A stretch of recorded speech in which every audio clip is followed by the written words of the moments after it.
चाळीसगाव शहर पोलिसांनी पकडला लाखो गुटखा। गुटखा विक्रेत्यांमध्ये एकच खळबळ।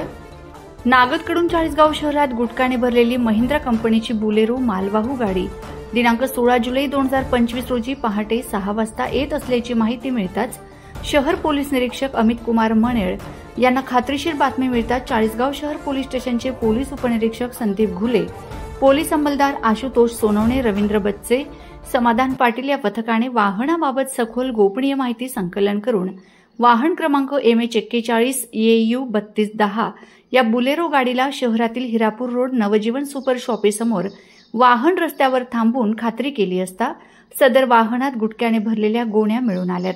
त्यानंतर अन्न व औषध प्रशासन विभागातील अधिकारी यांना बोलून मिळून आलेल्या गुटखा मालाचा सविस्तर पंचनामा केला असता वाहनात 7,19,029 रुपये किमतीचा गुटखा व वाहन किंमत 8 लाख रुपये महिंद्रा कंपनीची बुलेरो मालवाहू गाडी असा एकूण 15,19,029 रुपये असा मुद्देमाल मिळून आला।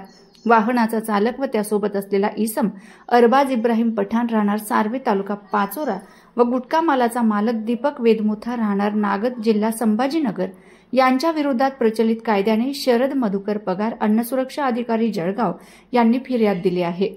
त्यांच्या फिर्यादीवरून गुन्हा दाखल करण्यात आला आहे।